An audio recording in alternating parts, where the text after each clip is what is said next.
Hey y'all, this is your Gullah Geechee Empress Stephanie, and I'm here on Call 'em Out, where we speak truth to the lies of injustice and crimes against Black, Indigenous, and people of color.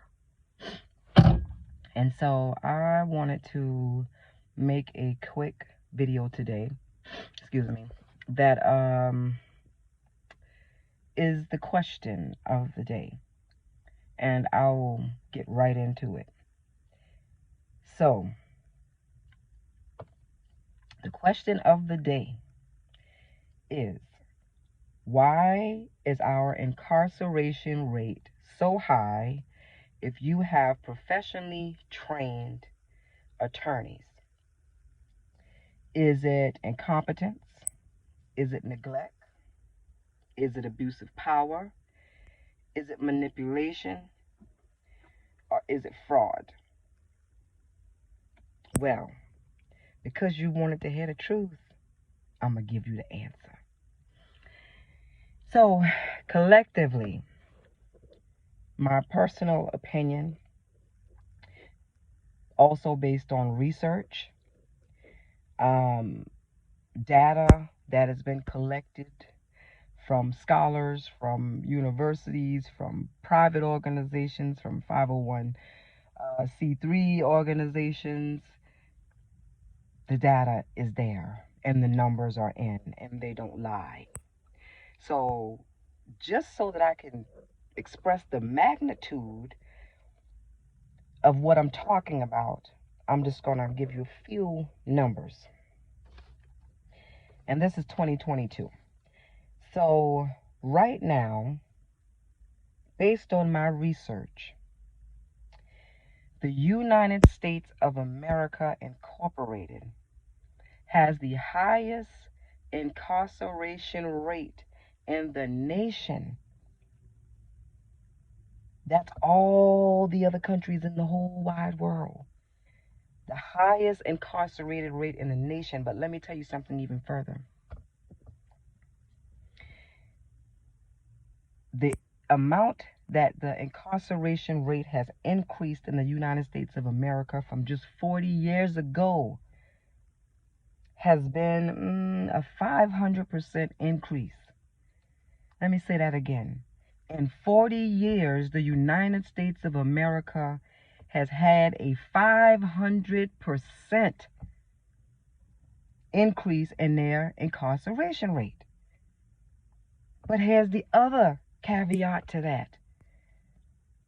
The disproportionate amount who are incarcerated in that increase in that 500% of prisoners in the United States of America, in the land of the free, in the home of the brave, yeah, fucking right.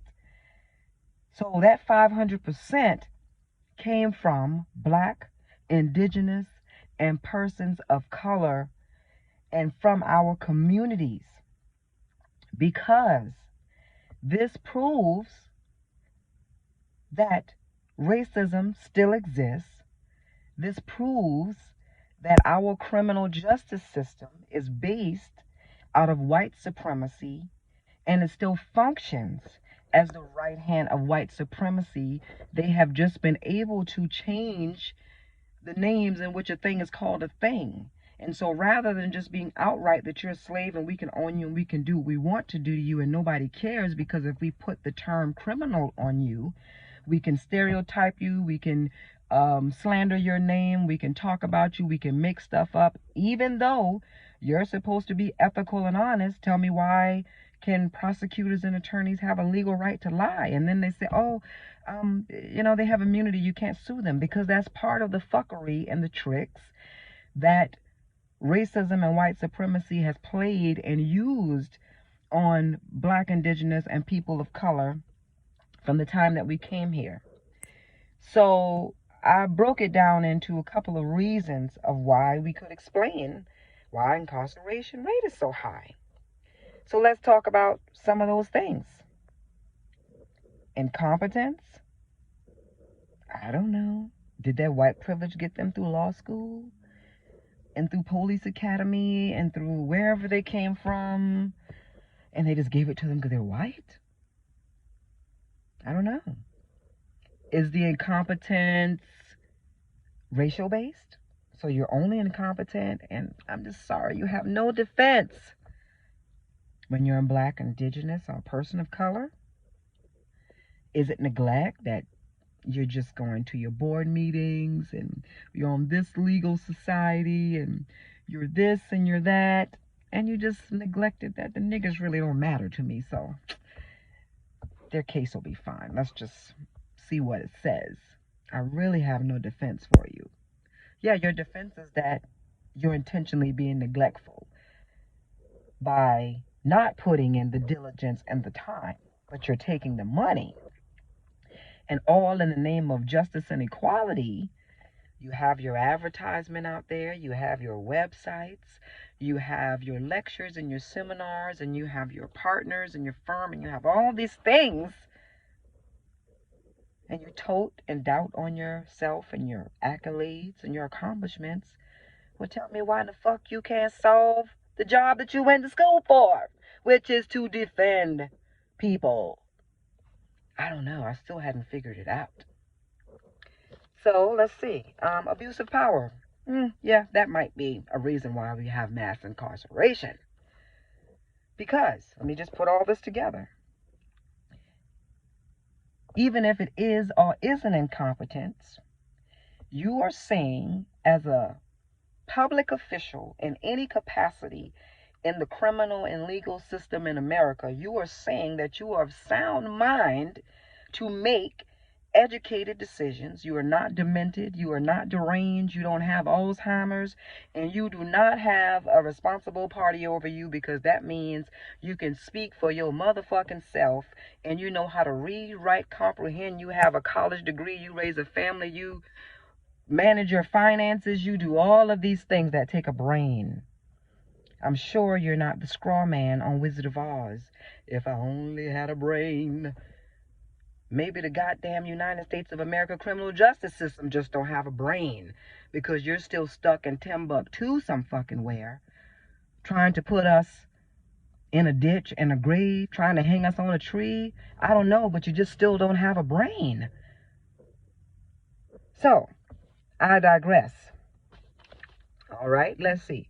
Incompetence, neglect, abuse of power, manipulation. Why is our incarceration rate so high? Manipulation.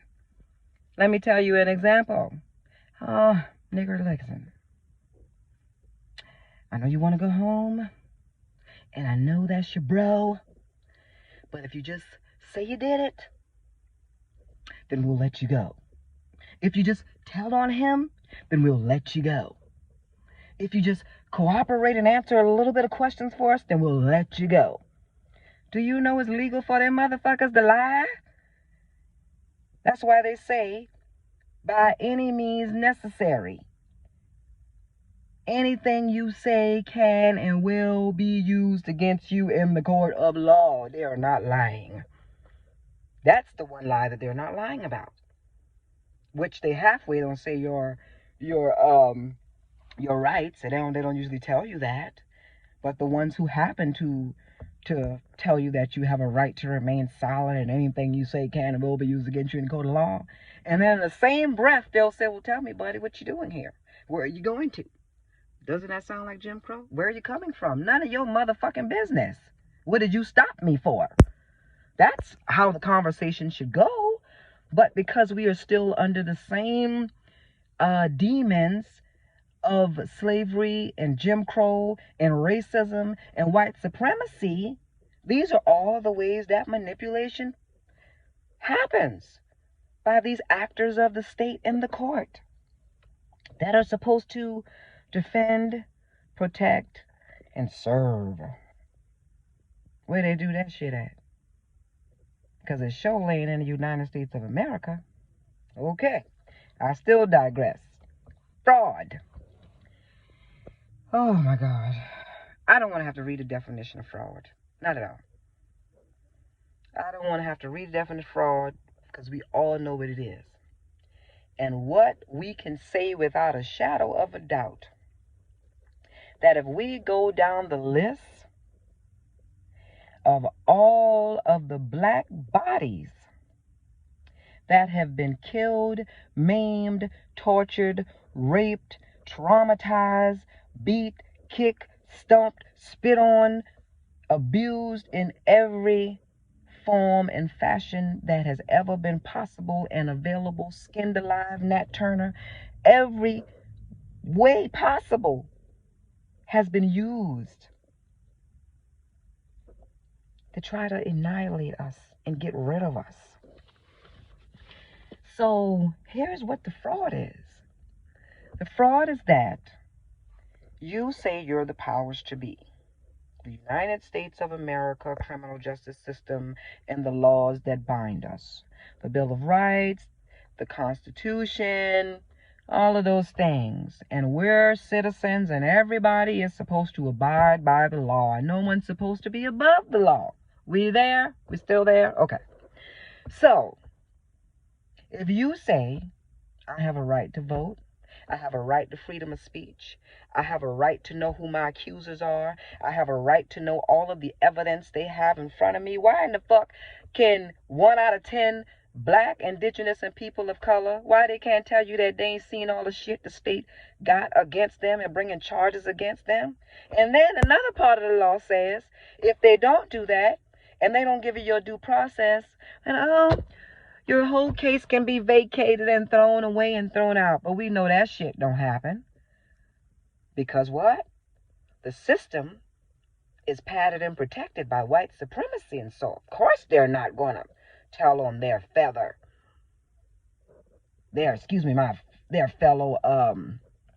friends, their fellow Klans members. They're not going to tell on them. Their neighbor, just anybody white. If they're in the capacity to do so, they're not going to shame them and tell the truth. They're going to silently consent and tie the noose and give it to them to fucking hang you. So this is some of the ways, the sinister ways that fraud is used to support and uphold and continue white supremacy in the criminal justice system, because you are able to always lie and perpetrate a fraud by doing things that are not the law, which you know because you are a law expert, because you went to law school, because you sit on the bench and you're a judge, because you went to officer training school and you're a detective and you're this and you're that. A bunch of liars. And now, like I said, and I'll say in every video, if you one of those nigger-loving white people that say you're not racist, then show me what you're working with.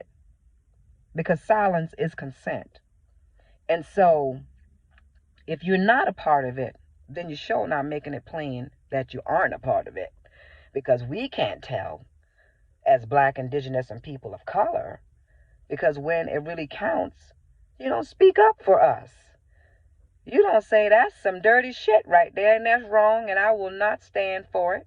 And I'm going to stay by my black friend or my black co-worker or my black neighbor or the black old woman that used to help come and babysit me, and now I'm older and I'm the judge or the lawyer or whatever capacity I am, and I actually know that this is a good person and what you're doing as a white person is wrong. That kind of shit will never happen because they don't want to abuse their white privilege. So they're not going to give up their privilege for you. So the fraud is that they are willingly, freely, knowingly engaging in professional lying to you. Professional lying to citizens of the United States of America, lying in our laws and our Constitution, because every person of color that can tell you that they were abused, false evidence was planted on them, a fake witness, a fake informant that was trying to save himself or herself from being in a criminal situation, all those things that come up, I can bet you that none of them will tell you that, oh, we just got treated so fairly and so right. They'll never tell you that because it doesn't happen that way. This is the United States of America. And there's a beast and a monster that's been created that has allowed the unchecked and unbalanced powers of the United States of America's criminal justice system, combined with its white supremacist beliefs and thoughts and behaviors and laws and patterns.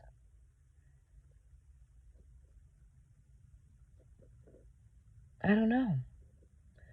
You look at the timeline, you look from slavery, you look to Jim Crow, and you look at mass incarceration. Over the past 40 years, I said there was a 500% increase in the incarceration rate. So if you go back 40 years, you're talking about the early 2000s till about 1964. So in 1964, when the Civil Rights Act was passed, all the separate but equal, all that kind of stuff during that time frame, oh, you better believe them good old boys had a meeting. And they said, Bob, what are we going to do about these niggers? They let them off the plantation, and now we don't know what the fuck we're going to do. And we got to come up with a way to keep them bound and chained and oppressed and depressed and in survival mode so that they never stand on their 2 feet and they never can use their brain and all of themselves, because we need to break them down every day, every time, every minute, every hour, every second of the day, because we can't let these niggers get away. So what did you do? You said, okay, all right, Billy Bob Joe, let's put this shit in the United States Constitution. And let's say the only way a nigger can't be a nigger, and the only way a nigger can be free is if he doesn't commit a crime. And let's just say all these niggers commit crimes. That's how Emmett Till got killed. Because a white woman who has admitted on record years later, liar, liar, liar, who admitted later that, oh, by the way, the little Negro boy, he never really said that shit to me. I just said it. Another Karen moment. So them bitches Karens, they've been there a long time. Karens are rooted out of white supremacy and racism. Because guess what? You have a woman who is using her white privilege to take lives and freedom of people that they have no right to, and no dominion and no rule over. But because of your white privilege, and because you feel like you can be the puppeteer and you can puppet folks to abuse your power as a white woman, you just had to say that nigger was looking at me. So this is not something that is new. The concept is not new. But we have not known what the name should be, is, has been, to be able to call a thing a thing. Racism is too broad. White supremacy is too broad.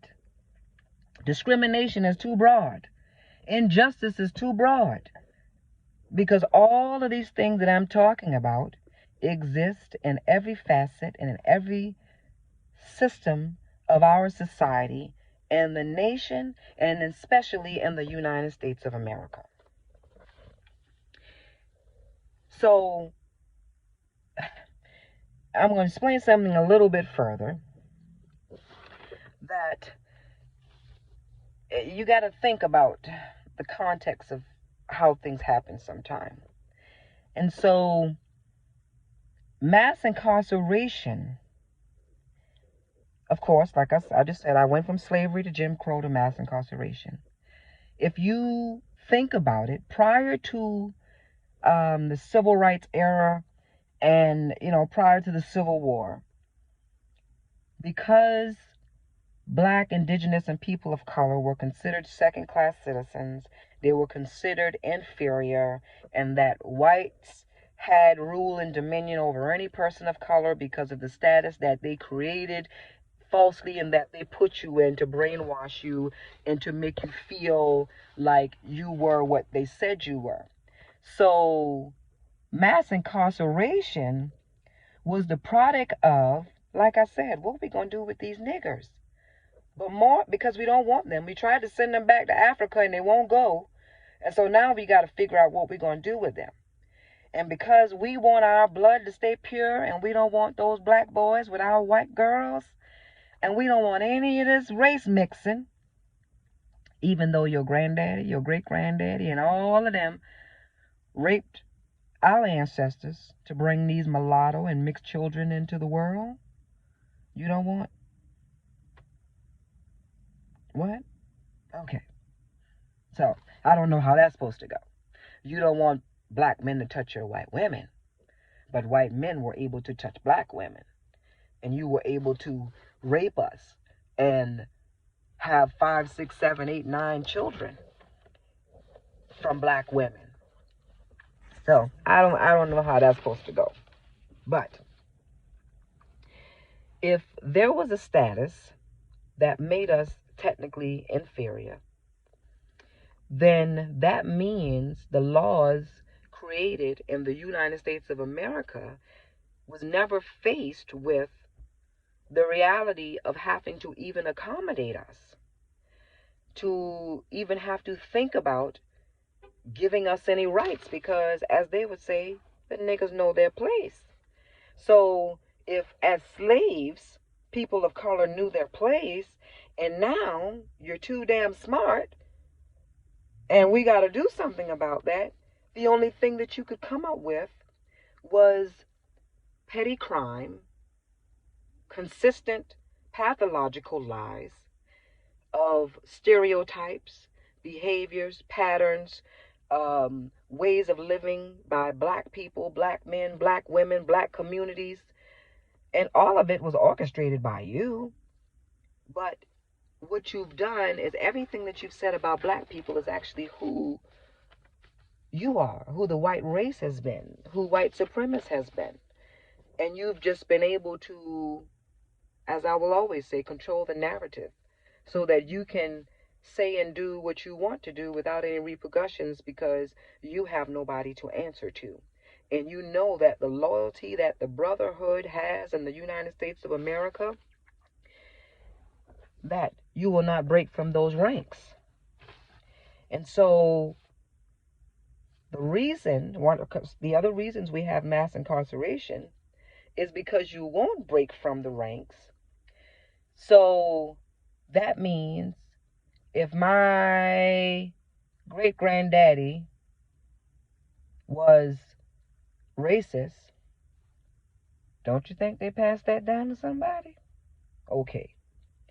So when you say 40 years ago, slavery ended, this many years ago, Jim Crow ended 40 years ago, whatever.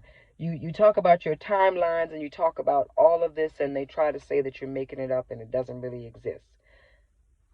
The reason it still exists is because white supremacy never went away. And if you have people who were born during those eras and had offspring and heirs, that means their children are still living, and that means their children still have the same sentiments and feelings they did, because what do children do? They follow the lead of their mothers and their fathers in their ways and patterns and beliefs almost all the time, unless a person deviates in their personal life and opinion as they mature and become an adult and have the right to formulate their own opinions. So, but that doesn't really happen. So what the new South, the new racist South, the generation now has been able to do is that their forefathers were the plantation owners. Their forefathers did own the slaves. And their forefathers did teach them the ways of white supremacy and racism, and why you need to always oppress the nigger and never let them get but so far.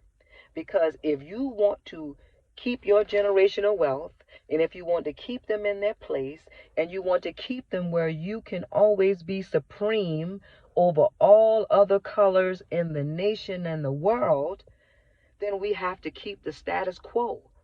And so that is why it is imperative that we must not ever believe the lies of the United States of America's criminal justice system and its laws, no matter what they say. And the fact is that it is an insult and it is outright disrespectful that you think still in this day and time in 2022 that we're too stupid to know that you're lying to us. So this is why the protests don't work.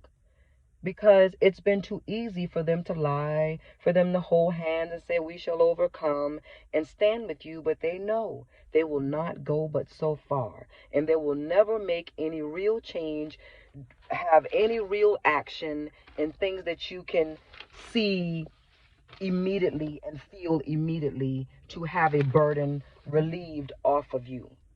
And so, back to the original question, why is the incarceration rate so high if we have professionally trained attorneys?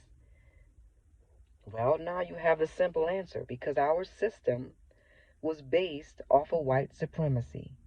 And because of the loyalty that the white race has that is silent and never spoken to the masses and to people, it is just done as it has always been done from the beginning of time here in America. So that's why your lawyer, you paid him $50,000, $30,000, $100,000, and they took you all the way through a little bit just to dance with you until they get to a certain point and say, nigga, I can't help you no more. And then they walk away and your money is gone. And they do that over and over and over and over again. And they're laughing all the way to the bank. And then the ones of us that can't afford a private attorney, you get a public defender who's still an actor of what? The state. So, are you going to go against your employer? Are you going to make waves? Are you going to try to defend this nigger? No! You're not going to lose your professional privileges, your white privilege, your privilege to practice and to be accepted and to be a part of the good old boys. You're not going to go against that, are you? No. So the reality is, whatever your line is for going too far for black and indigenous and people of color, you will always stop there. Because talking about it in the first place makes you uncomfortable. Your face turns red. You don't know what to say. You don't know what to do. And rather than just tell the goddamn truth and shame the devil, then you just lie and take people's money. You just lie and give people's life away because you don't have any value over the lives of black, indigenous, and people of color. So you can give them away, but if that were your little Johnny and Susie, you would fight till the death to make sure that they got the equality and justice that you fail to give defendants of color, ever. It is a shame when you could hear Eric Gardner say, I can't breathe, and the dehumanization that happened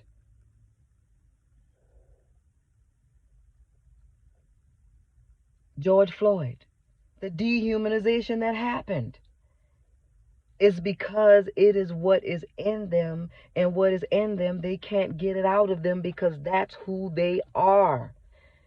And because you are not a human to them, because you don't feel pain, because you are a criminal, because you are a liar, because you are black, because you are a drug dealer, because of whatever they put on you, you do not have any value other than what the value is that they give you. And so those men might as well have been talking to the air, because none of those people involved humanized these people enough that you would even stop and pay attention if somebody told you, I can't fucking breathe. What does that mean? What does that mean? But it's the same thing of you always having to explain yourself. Explain who you are. Explain where you came from. Explain your education. Explain how did you get here? How did you get that? How did you do this? How did you do that? And they can question you for everything, but they don't want you to question them for anything. And that's also been part of the unchecked system that needs to be checked and balanced. Because how can you say we the people basically make up, the laws, but when we the people talk, you really don't have a say so in the law. And so no matter how much you protest, no matter how much you vote, no matter what politician gets in office, at the end of the day, the status quo of white supremacy in the United States of America will never correct and change itself. And so, mass incarceration is not just affecting those that's incarcerated, it's affecting every family member, friend, and loved one. It is trying to take away our future. It is trying to kill us as a people and commit genocide on us through multiple ways. But the incarceration in itself is taking away our futures because you are locking up our men in the primes of their life, giving them excessive sentences, trumped up charges, false charges, poor or lack thereof representation, no due diligence, and you do the same fucking hokey dokey monkey show every time you get a new client and you go into the court and you tell them that they have to plea, just accept the plea deal, there's no defense, and you ain't read the first goddamn piece of note, or you didn't read all of it. I want to know which attorney, and y'all can say it if you want to, but I want to know what attorney that is not making a bunch of money and you're not a famous attorney in the world and you can charge, $100,000 and blah, blah, blah, whatever you charge. If you're not a famous attorney and you're a regular average old Joe Blow and you're a public defender, you're a private practice, small little town attorney, and you need all the money you can get because you live in paycheck to paycheck like everybody else, what you going to do? You going to get a discovery, a box of evidence that they have against your client, and you going to sit up all day and all night, and you're going to read and write and make notes, and you're going to get law students, and you're going to do everything that you can in your power to defend this client. No, you're not. You ain't going to do no such thing.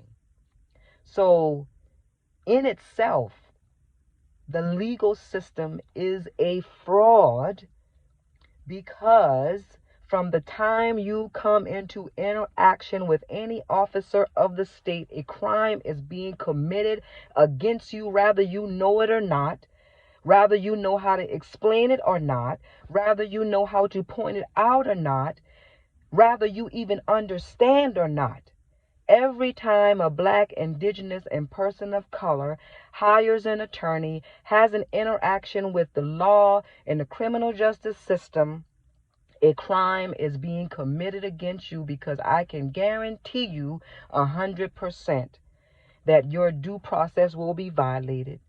One of your rights, or some or many of your rights, will be violated by one, many, or all of the people that are involved in your case, who are racist, who are white, and who don't believe that your life really matters. So, I'll end on that. But it's been nice. And thank you for joining me at Call 'Em Out, where we speak the truth and shame the devil and talk about the injustices and criminal acts committed against black, indigenous, and people of color. Y'all, family, we've created a monster, and we've created a beast and a predator like nobody has ever seen. And so these super predators that we've allowed to feed off of our black bodies for hundreds of years, It's time to slay the dragon. It's time to put the demon and the super predator in their grave for once and for all. And stop talking about it and be about it.